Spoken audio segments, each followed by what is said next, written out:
Good morning, everyone. Welcome to your neighborhood Unitarian Universalist congregation. My name is Suzanne Lazars. I'm music director, and I have your announcements for the coming week. Spirit choir rehearsals happen every Monday night from 7 to 9, except for tomorrow. We have tomorrow off. We're starting new music next Monday, so if you're interested or curious about our choir, come talk to me and you can join us. LL is Seeking Volunteers. LL is our children's program. Seeking volunteers to be with the children on Sunday mornings occasionally. If you can and are available, please talk to Julia, our LL director. This is March 31st. This is an outdated announcement. Art Gallery Observing Lands Transformation is done. It's gone. And next week, I imagine we're opening the new show. Thank you, Lauren. I think there's another slide about it later. Greeters, would you like to be a greeter? You will be needed once or twice a month to be the welcoming face at the doors of neighborhood, welcoming people into the community. If you are interested, please see Luann. As said, here it is, the Spirit of Creativity show is going up today with a reception next Sunday from 12 to 1 after service. It includes work by Color Blocks Creative, Chris Emanuel, Amy Fitzgerald, Peter Marmorek, Geraldine Marion, Megan McKnight, Ravinder Ruprai, and Naomi Tyrell. Large group show. And that's up until the end of May. So you can come after service to meet some artists and check out the new works. Our AGM is happening April 28th after service. You can join in person or on Zoom, but no, you can only vote if you are in person. Members who are unable to attend can assign a vote by completing a proxy form and send your proxy to the attention of our secretary, Steve, at secretary@nuke.ca prior to the 28th. And do we have proxy forms available? I don't have them today, but they've been sent out to you, and they will be hard copies here throughout the rest of this month as well. Thank you, Allison. There will be a town hall meeting in advance of the AGM to discuss proposed updates to our bylaws. That's in 2 weeks on Sunday, April 14th after service, both in person and on Zoom. Come to learn about the Spiritual Life Committee and evolving governance model that necessitate updates to our bylaws. We welcome you to join us for a celebration of life for Sandra Rafos on April 13th at 1 p.m. That is a Saturday, 2 Saturdays from yesterday. That's here in our space. All are welcome. This hall, if you didn't know, is named after Sandy and her husband Bob. This is the Rafos Hall. On Saturday, we have our April Talent Night, which is our monthly open mic. All ages and types of performances are welcome. We start at 7:30. It usually wraps up around 9:15. You can drop in to share or just to sit back and enjoy the performances. Help Build Beloved Community Board nominations are open. A new board directors, and a board president will be chosen by members at the AGM on the 28th. The nominating committee is looking for candidates who bring a collaborative spirit, a loving interest in our future, as well as a willingness to learn and grow in the role. You can contact Moira or Laura, the co-chairs of the nominating committee, at nominating@nuc.ca if you're interested in our board. Next Sunday after service is an orientation session for potential new members. Get connected, learn about our activities, programs, and teams here at Neighborhood, and an overview of the process to become a member. Our next joining ritual to become an official member of Neighborhood is on Sunday, April 28th. For more info, you can speak to Christina, who's here today. On Saturday, Natalie, Bruce, and I are co-facilitating a 7th generation workshop from 2 to 5:30 here in Rafos Hall. Are you concerned about wildfire smoke, war breaking out in many parts of the world, and the rise in authoritarianism? Do you need a new perspective on these troubled times, along with a dose of inspiration and hope? This Work That Reconnects workshop invites you to experience yourself as an ancestor of a more beautiful world that our hearts know is possible. You can talk to me after service if you're curious and want to learn more about that. Question to the community. This question will come up later in the service today, and we're looking for reflections from you on what has come back to life for you in an unexpected or meaningful way. We'll find out a little bit later. Our services are created by our staff and volunteers, which are myself, Suzanne Mazar's music director, Julia Thompson, our LL director, our contract minister, Reverend Pat Trudeau. Our service weaver today is Peter Marmorek. Joe Strakovsky's on the AV desk. And Sean Thomas, not Gordon Thorne, is handling our Zoom duties today. We thank all our volunteers, greeters, counters, lifespan learning, kitchen, all of whom you'll find named in the cappuccino room. And next Sunday, April 7th, we begin a new monthly theme of transformation. Our message will be Touching the Earth with speaker Melina Bondi. Music will be provided by Andrew Donaldson. Our service weaver, we welcome back David Renzetti into service weaving, and our Time for All Ages by Julia Thompson.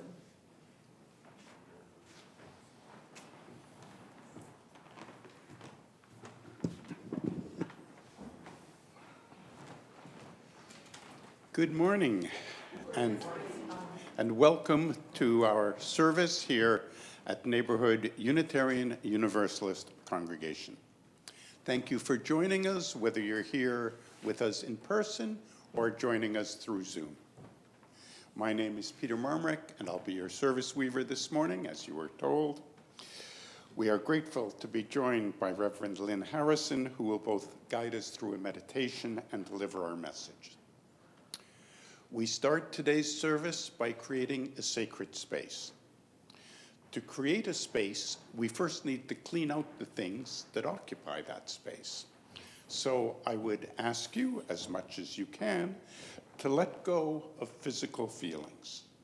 Let go of emotions as much as your heart allows about things both before and after the service. Let's let go of thoughts as much as our busy monkey brain allows us to do.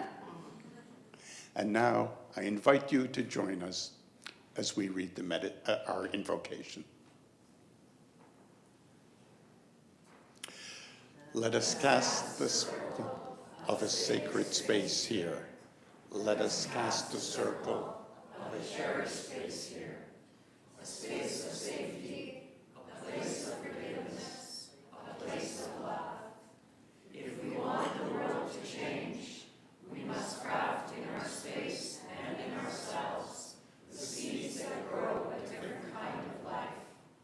A life of graciousness, of creative intelligence, a place of life and spirit for ourselves and our families. And now I invite Reverend Lynn Harrison up to light her chalice. It's hidden here. It's Easter, you have to search for things.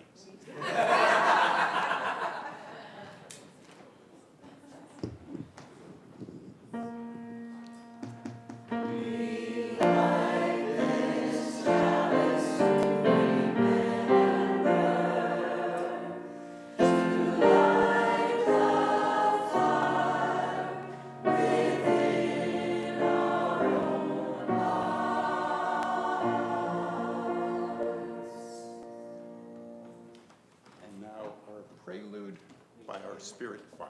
Thank you. Members of the Spirit choir, you can organize yourselves around the chalice, please. Our prelude this morning is a song I learned by Sweet Honey in the Rock. It's a song that really lifts up the human need to feel safe and to feel at home. We all have a longing to feel that at home, whether it's actually feeling at home on a piece of land or feeling at home with other human beings.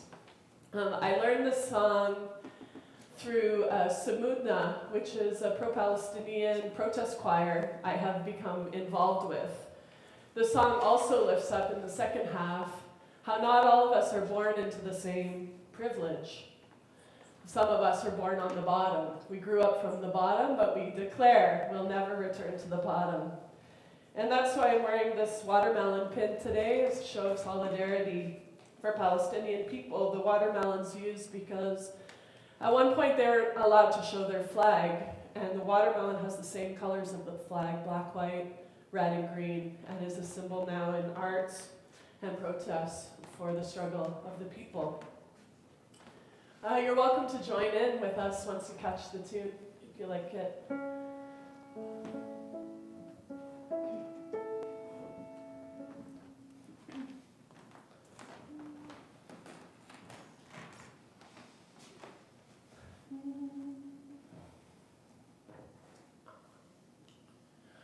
We all, every one of us, have to come home again.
As a visitor on this land, having moved to Canada from Wales, where I was born, I work to deepen my own understanding of local Indigenous communities.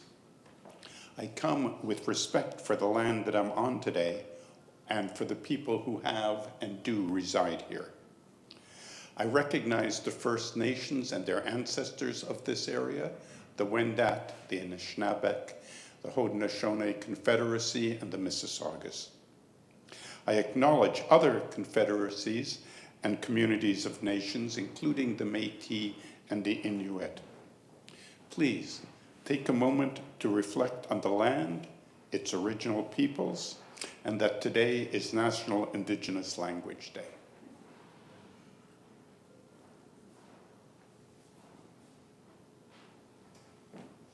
And now we continue in sacred space.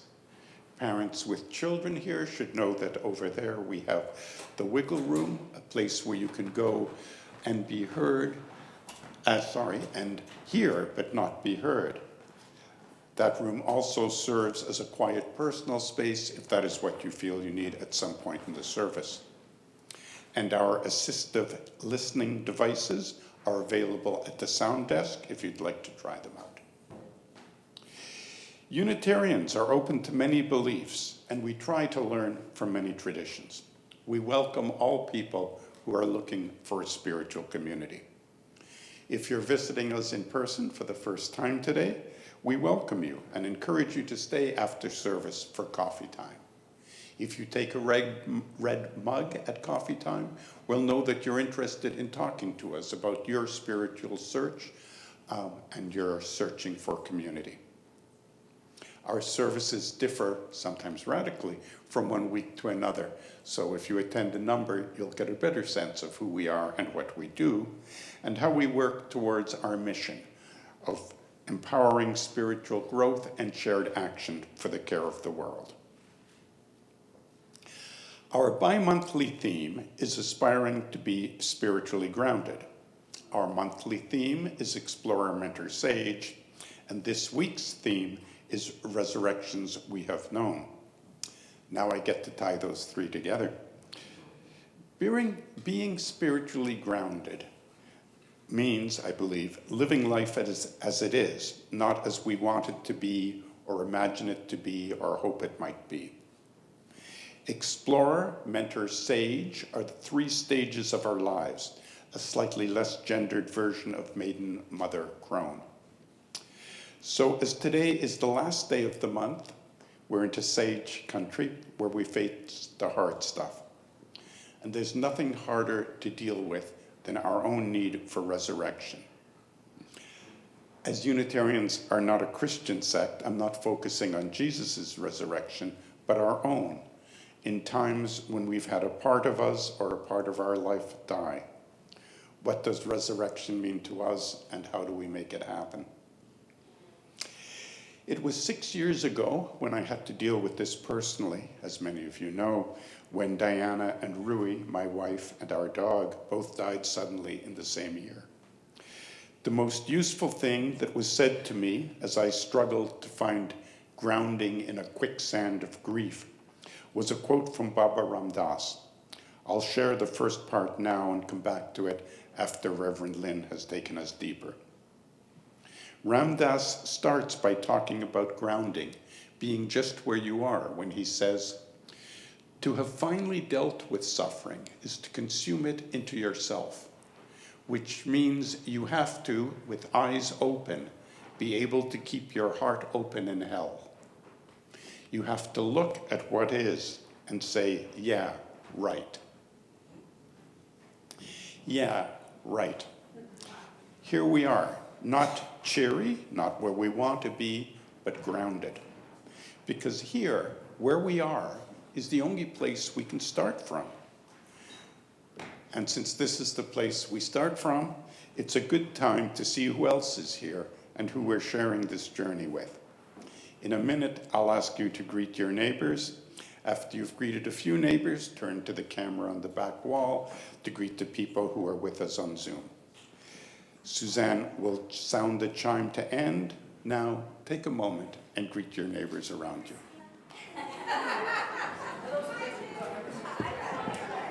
Good morning.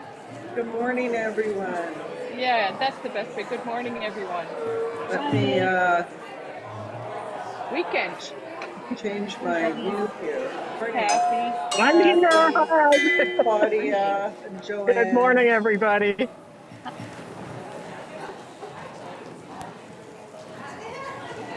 I would invite you to join me in singing Easter song, Now the Green Blade Riseth, and maybe we could riseth as well.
Hello. This is the time for all ages. You want to grab some? Oh, thank you. So anybody who wants to join, you're welcome. Grab a cushion. So it is believed that the name Easter came from Ostara, and Ostara was the goddess of the spring and the dawn. And there are many stories about Ostara, and this is one that I'm going to share with you. So this is what Ostara looked like. She had long, long hair the color of wheat, and on her head she wore a crown of beautiful flowers and leaves, and she wore a silken cloak sort of like this with orange and yellow and green and lavender. And she slept all winter, and in the spring she would wake up. But one winter she overslept, and winter stayed around longer than usual. The wind was howling, and it was bitterly cold as Ostara set out to wake up the frozen land. Up ahead of her, she noticed something lying in the snow, and as she approached, she noticed that it was a fledgling sparrow, and it was frozen. It had hatched too early from its egg, and it was still too cold for it to survive. And Ostara knew that it was her fault that had happened. So she gently picked up the bird and cradled it in the palm of her hand, and then she took a deep breath and breathed her warm air on the frozen little body of the bird. The bird felt as though it started to stir, and it felt its strength returning, and it was as though it felt as though it had wakened up from a very deep sleep. But something had happened to the bird when Ostara breathed new life into it. It had changed shape. It was no longer a bird. It was a hare. A hare like a rabbit, right? Not this kind of hare. And the hare bounded around Ostara. It was so happy to be alive. It wiggled its long ears, it wrinkled its little pink nose, and it twitched its whiskers. It was just so joyful and full of gratitude. So Ostara continued on her spring walk. And as she did, things started to wake up. The birds were chirping from the trees, and they busied themselves to prepare their nests. And butterflies came out of their cocoons dressed in beautiful, gorgeous colors. And animal mothers prepared to give birth to their babies, and flowers opened their beautiful petals. And so spring had come, and spring was a time of rebirth and new life. And it was also a time for celebration. And the people and animals were very excited because Ostara was inviting everybody to this festival to celebrate spring. It was the spring equinox. Do you know what the equinox is? It's the time when the light of day is equal to the darkness of night. And the animals were busy trying to find gifts to bring to Ostara. Meanwhile, the hare had discovered something very interesting. She was no longer an ordinary hare. In fact, she was now able to lay eggs. This is one of her eggs. And the way she had been able to do when she was a bird. So she was very excited about her new powers. And she was looking at this egg and she was thinking, I have to find a gift for Ostara, but it can't be like a normal gift. It has to be a gift worthy of a goddess. And the only thing she could think of was an egg. But an egg didn't seem like something that was, it was special and extraordinary. And then she had an idea.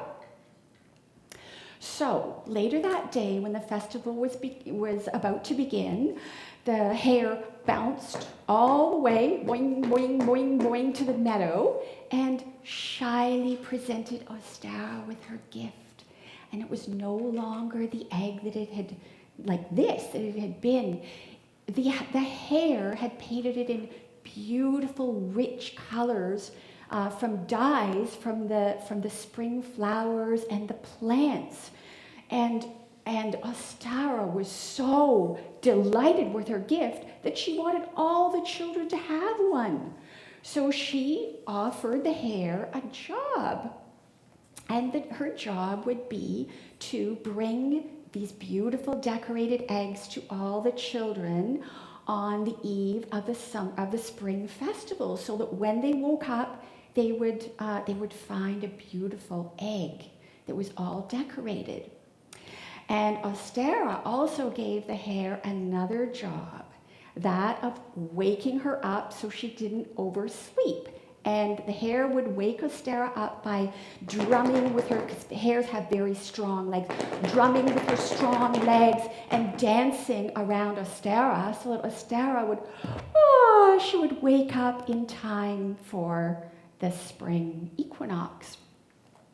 And so the magical hare delivered these beautiful decorated Easter eggs and woke Ostara up every spring. And she has done so ever since, to this day. I think this time she woke Sarah up too early. You're so right. She woke her up early, and then I think she woke up early, and then she kind of yawned and went back to sleep. So we're still waiting for her to wake up again. So we need the magical hair. Thank you.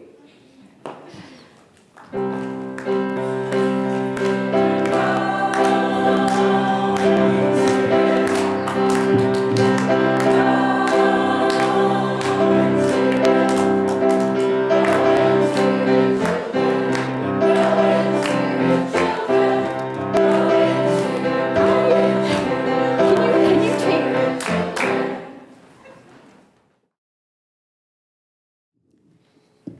I invite you now into a time of meditation, a time of centering and grounding, where we can reconnect to the center of ourselves and the essence of life. Find a comfortable way of sitting in your chair. Notice the way your feet are resting on the ground, connected to the earth and all that is. Take a moment to take a deep breath, and then let it go. As we breathe in, we take in what sustains us. And as we breathe out, we let it go. In between each out-breath and in-breath, there is a time when nothing is happening. In order to continue living, we must breathe in once again. Such is the preciousness of every single breath. As you let go of each breath, you can also let go of thoughts, agendas, plans, ideas, memories. All the thoughts that create our sense of self from moment to moment. Our minds naturally gravitate to them, and sometimes they carry us away. But for now, when a thought arises, simply notice that it is a thought, and with your out-breath, let it go. Allow that space where there is no story, nothing to hold on to, and nothing to do. Take a few minutes now to simply notice your thoughts arising and falling away as you breathe. We will sit in silence for these minutes now, and then we will come back together again with music.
So grateful as always for Suzanne's musical leadership and the beautiful music of the Spirit Choir in whatever form we enjoy them from Sunday to Sunday. It is a mixed blessing to be invited to offer the message of inspiration on Easter Sunday at a Unitarian Universalist congregation. Even in these days of declining church attendance, Easter is a time when the not so sure they're still Christians, maybe not, feel that it's just right to come to a Sunday service. Meanwhile, many UUs who are very sure they have outgrown their Christian roots, if that's what they had, may want to hear nothing at all about Easter unless it involves eggs or a rabbit. I can imagine a UU Easter sermon based on the children's book, The Runaway Bunny, and I may come back to that a bit later. The holiday's connection to the vernal equinox, as we heard in the Time for All Ages today, its name derived from that of the pagan goddess Estra. Well, these two are among the many reasons people in our culture celebrate Easter. But today, I'd like to recall briefly, and through a UU lens, the origin of the Christian Easter story, and then consider how resurrection, perhaps in resurrected form, may help us through some of our darkest times and heal from some of our most painful losses. What are the resurrections we have known? And what other resurrections may be awaiting us?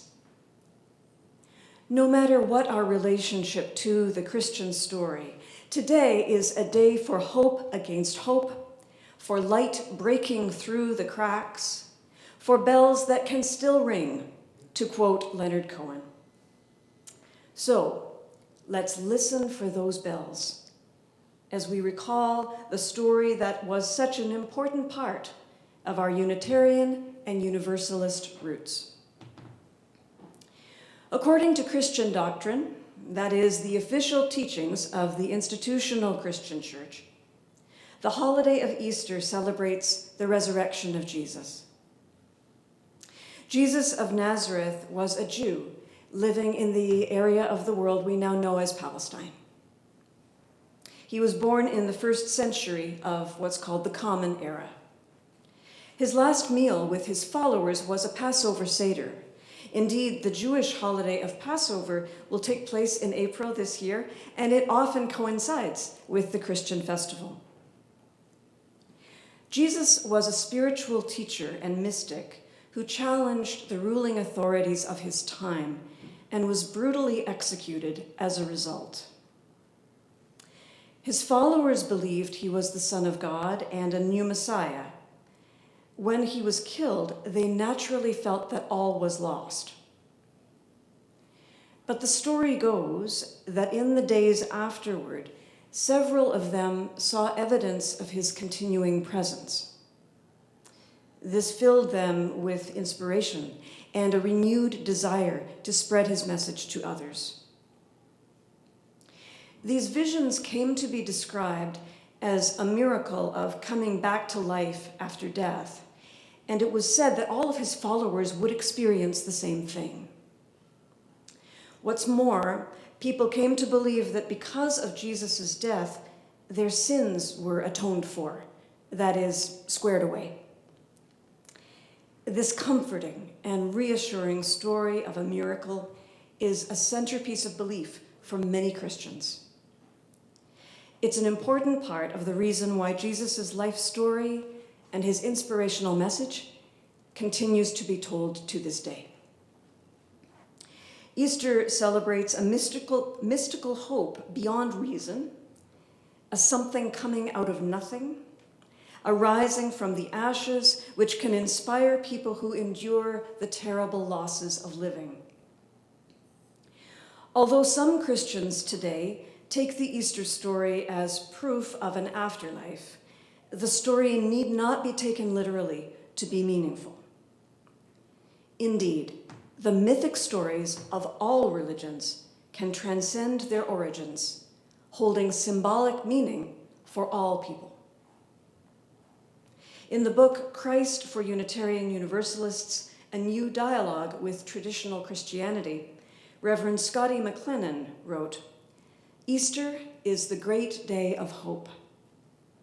We affirm the awe-inspiring cycle of life that brings renewal again and again. Opportunities to live a spiritually fulfilled post-resurrection life are always right in front of us." So as we try to take this story and integrate it into our own lives to make meaning of it, we can ask ourselves, what are the resurrections I have known? What resurrections am I still hoping for? Before that, though, it's important to take a moment to consider some of the crucifixions we have known. Experiences that put us at a painful crossroads, that required us to surrender to forces beyond our control. Times when there was either a literal or a symbolic death of something central in our lives, or something central to our sense of who we are.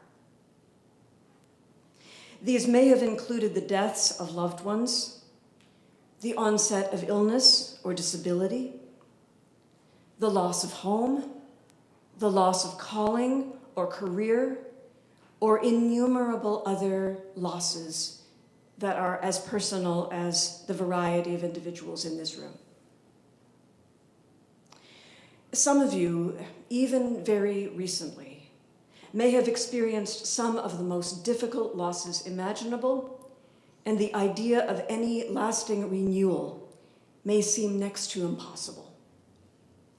I would not presume to offer any Easter placebo to you, except to say that you are not alone.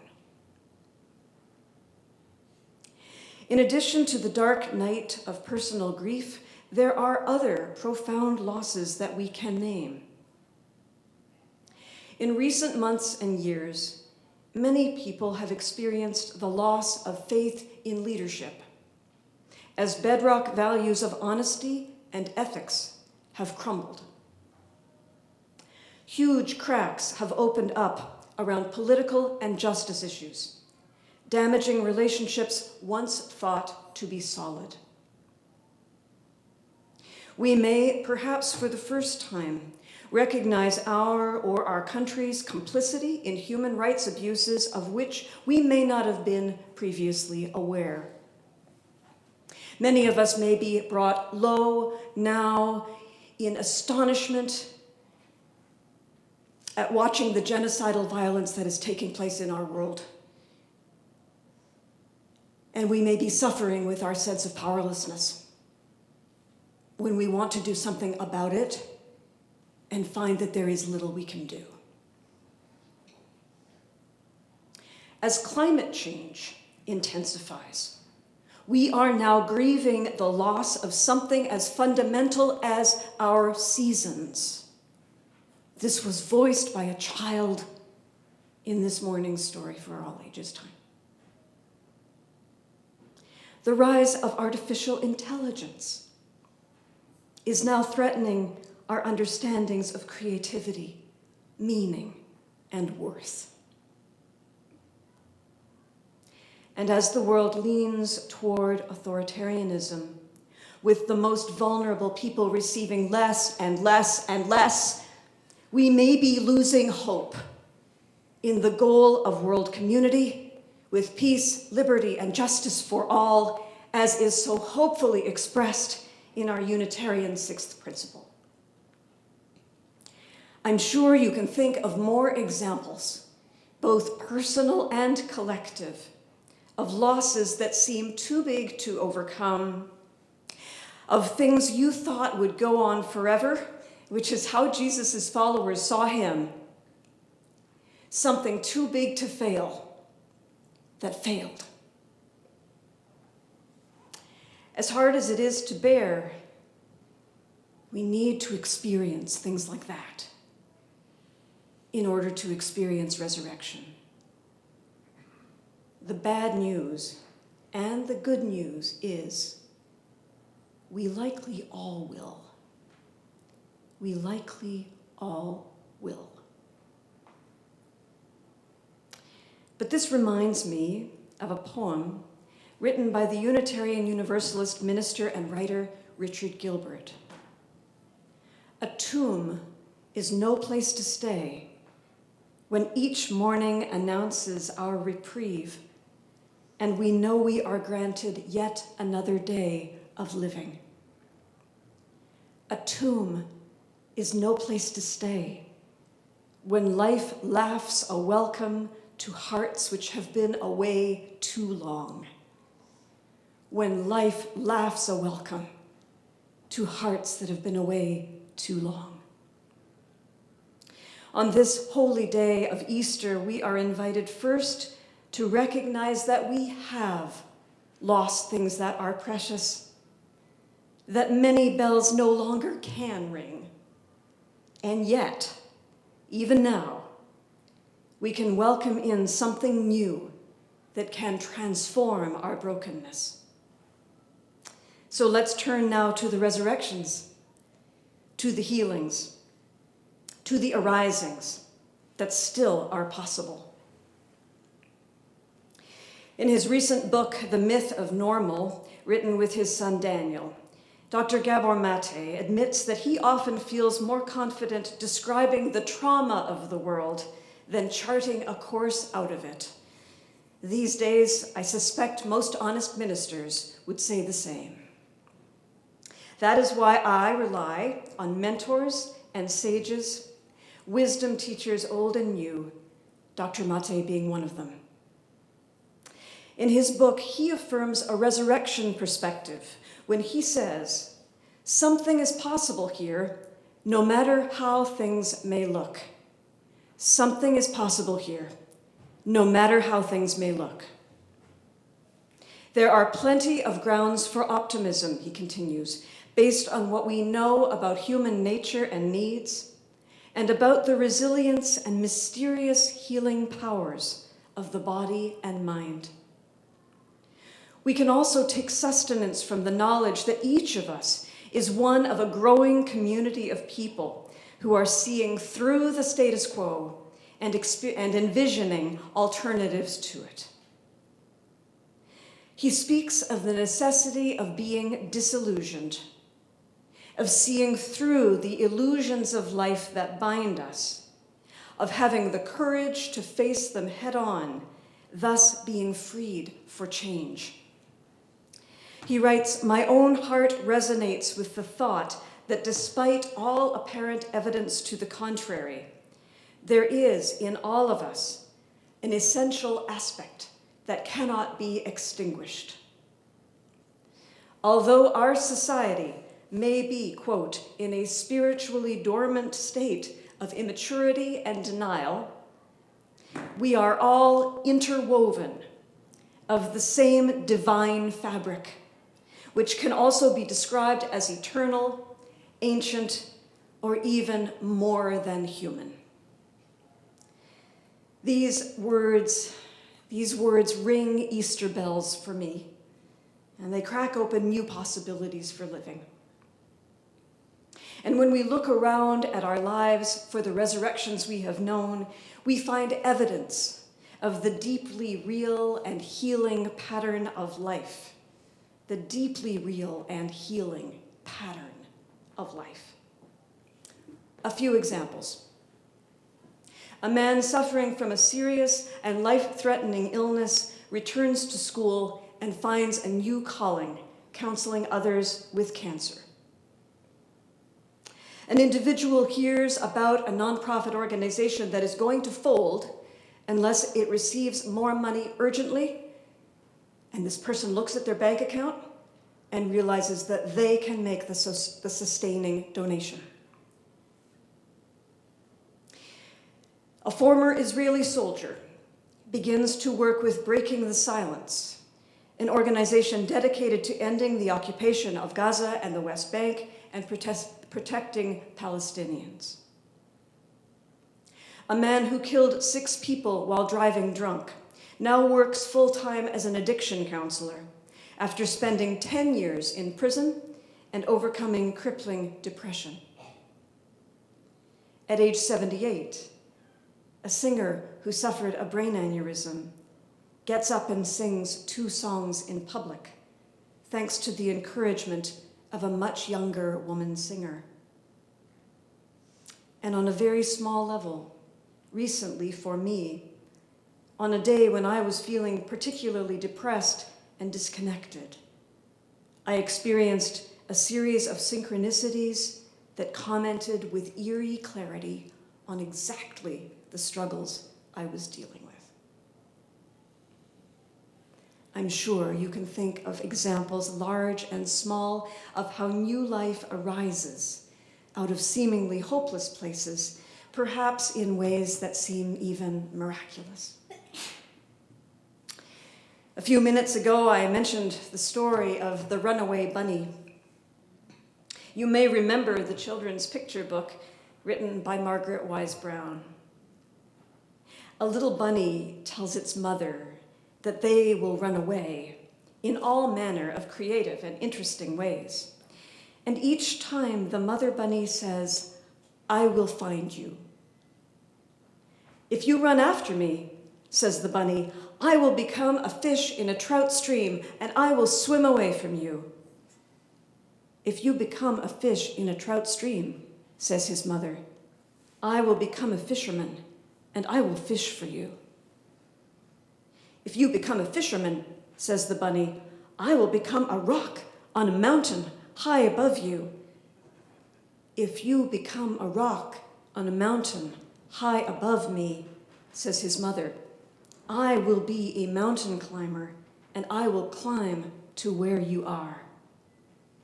And so on, and so on, and so on. If we remember that the word mother derives from the word mater, that is, matter, meaning, and nourishment, we can read this as an Easter story. In all the many ways we will be separated from life, running away in fear and anger, hiding in dark places as we seek comfort and safety.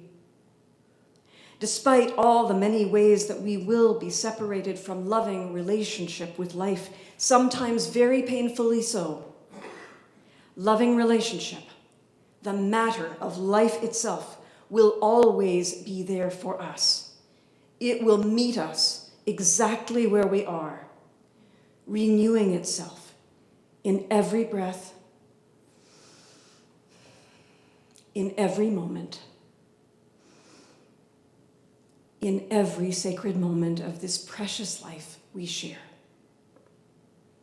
May this be the promise of resurrection that we need this Easter day and all days. Thank you all so very much for inviting me here and for listening.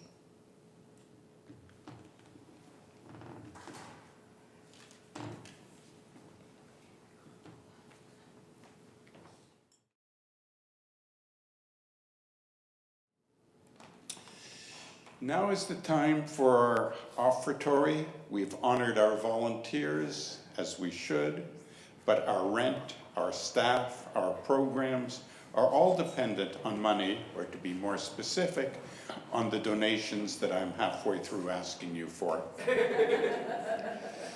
We haven't for a while mentioned those cunning little envelopes located in the back of the seat pockets.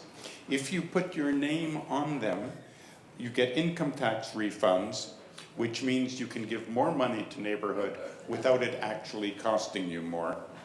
And with an offer like that, you can't afford not to be generous. The greeters will pass the basket while Suzanne plays, and greeters, please bring the baskets to me when the money is collected.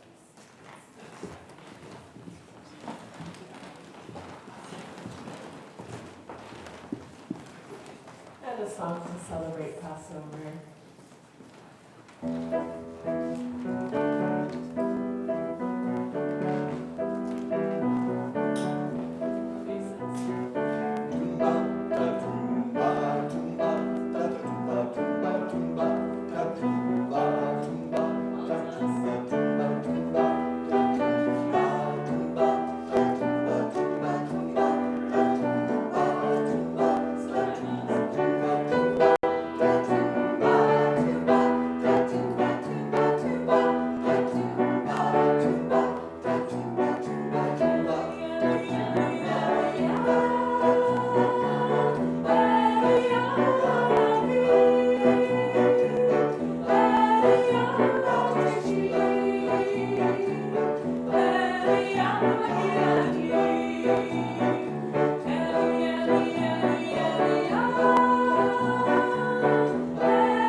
If you have found love and acceptance here, if you've found a home here, if you've known kindred spirits here, then this offering is a token of your gratitude for our common life as we work together to build the common good.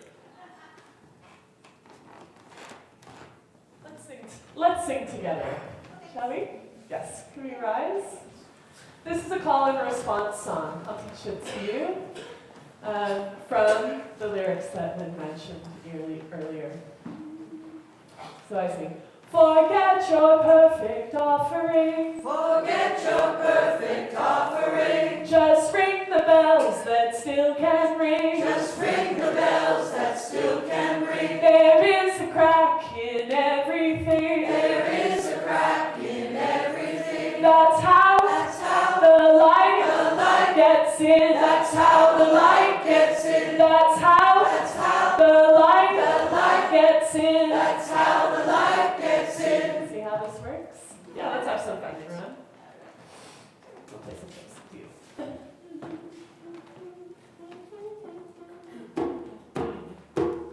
Forget your perfect offering. Forget your perfect offering. Just ring the bells that still can ring. Just ring the bells that still can ring. There is a crack in everything. There is a crack in everything. That's how the light gets in. That's how the light gets in. That's how the light gets in. That's how the light gets in. Forget your perfect offering. Forget your perfect offering.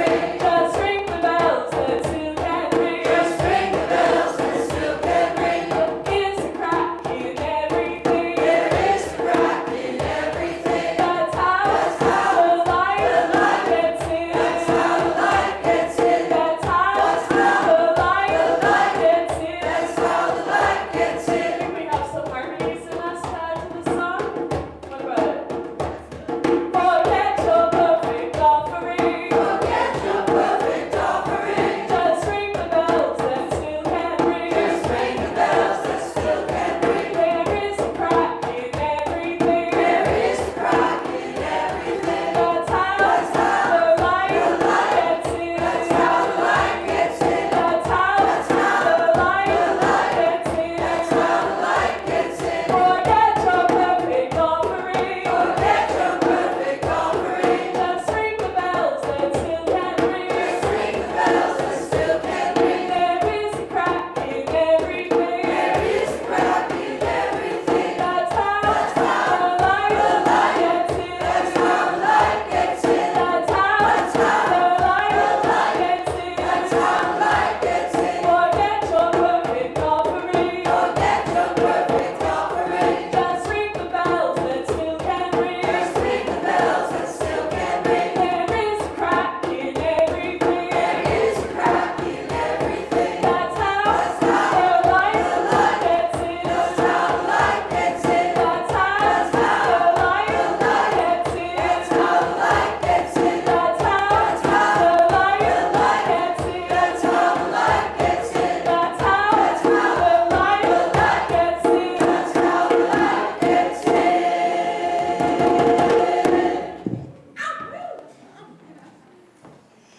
Thank you, and I'd ask that you please be seated for a moment.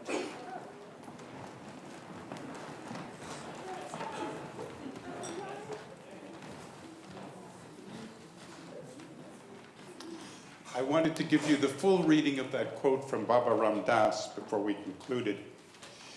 To have finally dealt with suffering is to consume it into yourself, which means you have to, with eyes open, be able to keep your heart open in hell. You have to look at what is and say, yeah, right. And what it involves is bearing the unbearable. And in a way, who you think you are can't do it. But who you really are can do it. So who you think you are has to die in the process. And that's how we get resurrected. Now, I ask you to stand, take your neighbor's hand or touch their shoulder or elbows, connecting physically as we have spiritually. And let us sing with our chalice as Lynn extinguishes, sing with our choir as Lynn extinguishes the chalice.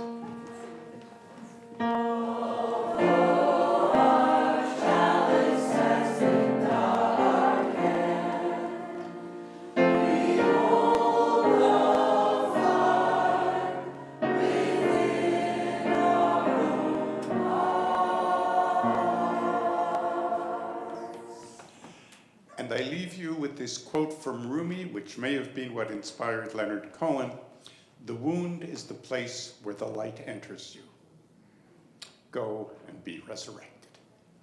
Our service is over.